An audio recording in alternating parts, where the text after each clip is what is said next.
press the bell icon on the YouTube app and never miss an सभी को जय हिंद दोस्तों, आप सभी का हार्दिक स्वागत है जय हिंद रिएक्शंस पे। आशा करता हूँ कि आप सभी लोग बहुत अच्छे होंगे। तो आज की स्पेशल और दमदार वीडियो में आप देखेंगे एक्स मुस्लिम साहिल को, जो कि भारत और पाकिस्तान में बहुत ही ज्यादा चर्चित हैं, और वो स्पेशल इंटरव्यू देंगे भारत की वरिष्ठ पत्रकार अदिति त्यागी जी को। तो ये वीडियो काफी इंटरेस्टिंग होगी और ये वीडियो का सेकंड पार्ट है। फर्स्ट पार्ट हम ऑलरेडी आपके लिए चैनल पर डाल चुके हैं, जिसे आप लोगों ने बहुत ज्यादा प्यार दिया था through likes, messages and comments. तो इसे भी अंत तक देखें और चैनल पे नए हैं तो चैनल को सब्सक्राइब कर दें, ताकि हम आपके लिए दमदार, इंटरेस्टिंग और इंपॉर्टेंट वीडियोस लाते रहें। तो चलिए पहले ये वीडियो देखते हैं और अंत में इसके बारे में बात करेंगे।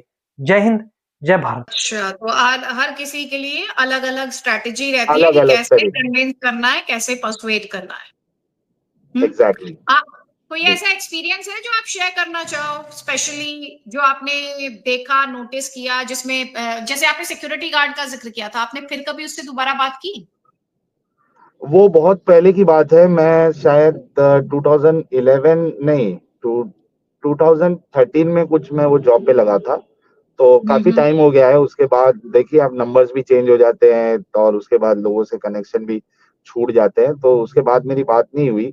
लेकिन हाँ, अभी जब मैं एक्टिविज्म करता हूँ तो बहुत सारे लोग मुझे ऐसे मिलते हैं जो कन्वर्ट हो चुके थे, लेकिन हमारी बातें सुन के, इस्लाम की हकीकत जान के वो लोगों ने फिर से इस्लाम छोड़ा and they are very happy.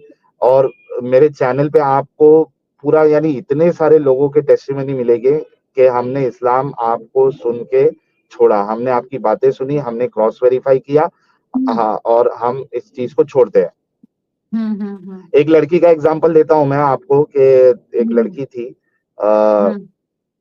मैं उसका रिलीजन भी नहीं बताऊंगा क्योंकि मैं नहीं चाहता हूं कि उसकी आइडेंटिटी जो है किसी तरीके से किसी को पता चले। तो वो एक लड़की थी, उसको अपने रिलीजन को लेके थोड़े बहुत डाउट्स थे, तो उसने इंटरनेट पे कुछ सर्च वर्च किया, वहां पे उसको कुछ वीडियोस मिले जाकिर नायक और बाकी इस्लामिक स्पीकर्स के, तो उसको उसने सुना, तो वो कन्विंस हो गई। फिर कोई दावा ऑर्गेनाइजेशन के साथ जुड़ी वो, और उसके बाद उसने इस्लाम कबूल कर लिया। माँ बाप जो है वो नॉन मुस्लिम, इसने इस्लाम कबूल कर लिया, इसने इस्लाम कबूल किया, साथ में इसके भाई ने भी इस्लाम कबूल कर लिया। अब दोनों इस्लाम को फॉलो कर रहे हैं। माँ बाप ने उनको ना घर से निकाला, ना उनको बेदखल किया, वही घर में रह के इस्लाम को फॉलो कर रहे थे। बाकायदा दावा ऑर्गेनाइजेशन को डोनेशंस भी दे रहे थे, वो लोग पैसे वाले थे अच्छे।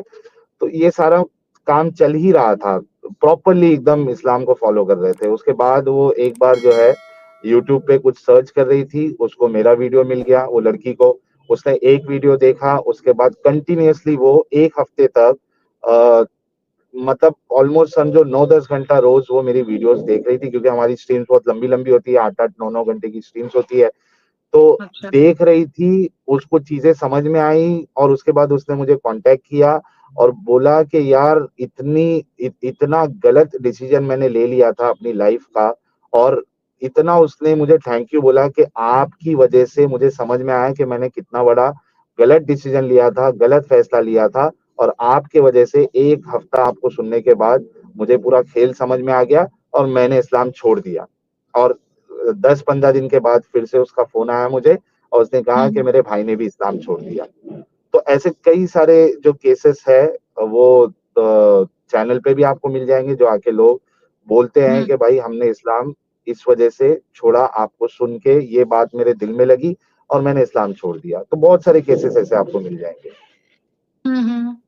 तो अभी जब आप ये देखते हो, इंडिया में ये जो डिबेट छिड़ी रहती है हिंदू और मुस्लिम्स के को लेके, ये एक नैरेटिव गढ़ा जाता है कि भारत में आजकल बड़ा हिंदू मुसलमान हो रहा है। जब आप वो देखते हो तो आपके मन में क्या थॉट्स आते हैं? आपको क्या लगता है? आपने तो देखा है, उस तरफ भी देखा है, अब आप छोड़ चुके हो उस रिलीजन को, पूरे देश में बहस भी देखते हो, हर बात ही एक मुद्दा बनती सी दिखाई देती है कई बार। क्या सोचते हो? आपके दिमाग में क्या विचार आते हैं? नहीं तो हिंदू मुसलमान, हिंदू क्रिश्चियन, ये क्यों नहीं होगा यार? अगर आप खुद अपनी बातें अपने आप तक रखो तो कोई आपको तो बुला के सामने से कुछ बोलेगा नहीं।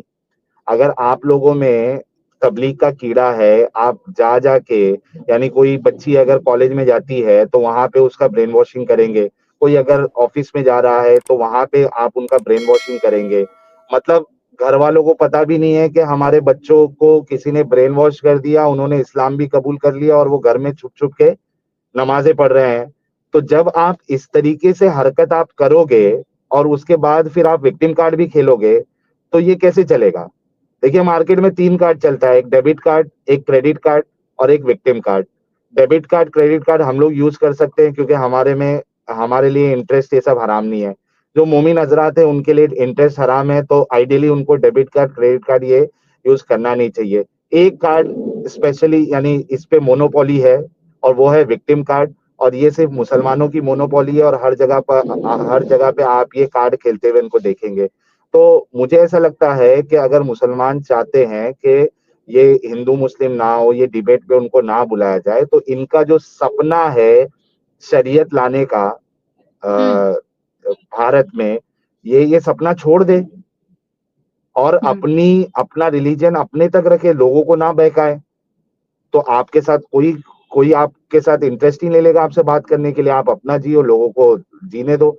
आप एक तो क्या करते हो कि ये इस तरीके का काम भी करते हो, आपका मेन मकसद है कन्वर्ट कराना लोगों को ताकि नंबर्स बढ़े, और नंबर्स बढ़ने के बाद आप देख लीजिए बांग्लादेश का क्या हाल है, पाकिस्तान का क्या हाल है, अफगानिस्तान का क्या हाल है।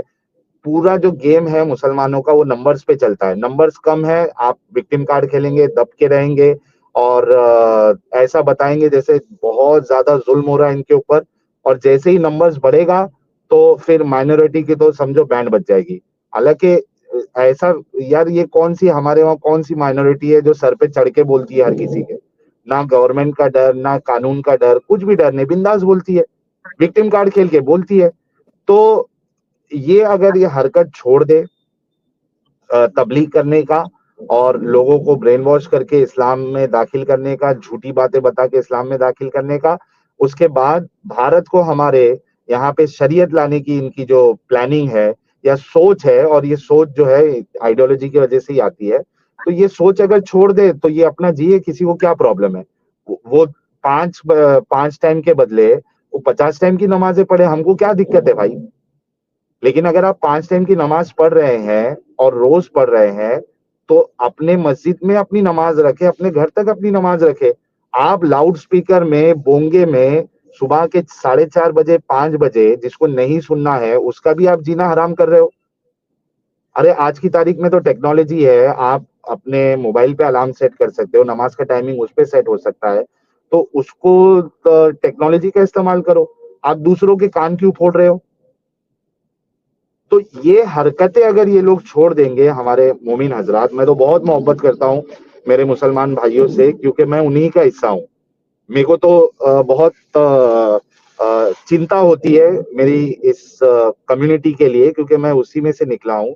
मैं चाहता हूँ कि ये कम्युनिटी आगे बढ़े, इस दिमागी अपंगता से निकले, अपनी अकल का इस्तेमाल करे। यार अकल है तो उसका इस्तेमाल करो, खुशी से रहे, खुद भी तरक्की करे, देश की तरक्की का हिस्सा बने।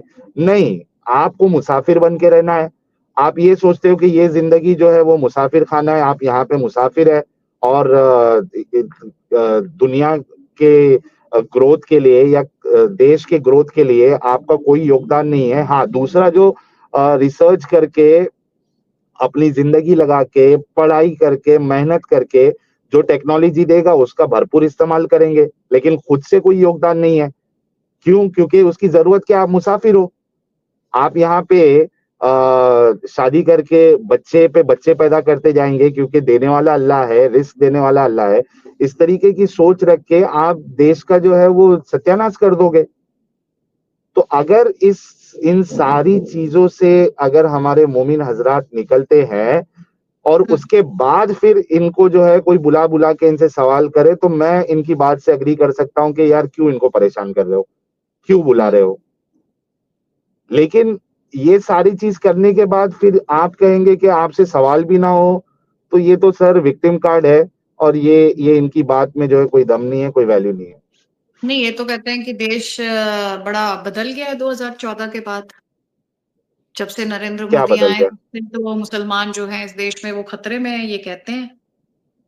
अरे कोई खतरे में नहीं है, किसने कहा आपको खतरे में है? क्या चीज नहीं, का मैं खतरा है भाई? कहते हैं। हाँ, मैं मोमिनों की हाँ, बात कर रहा हूँ मैं। किस हाँ, चीज का खतरा है आपको? आप तो सर चढ़ के हर चीज करवाते हो। सारी चीजें तो आप सोचो कि सऊदी में रह के कोई हिंदू जो है वो वहां का जो हमारे MBS साहब है, हमारे गुरु समझ लीजिए, वो भी एथियस्ट ही है, एक्स मुस्लिम है, वो बताते नहीं है, वो एक अलग बात है, लेकिन वो हमारे गुरु है। मैं उनको अपना गुरु समझता हूँ, MBS साहब को। I totally support him.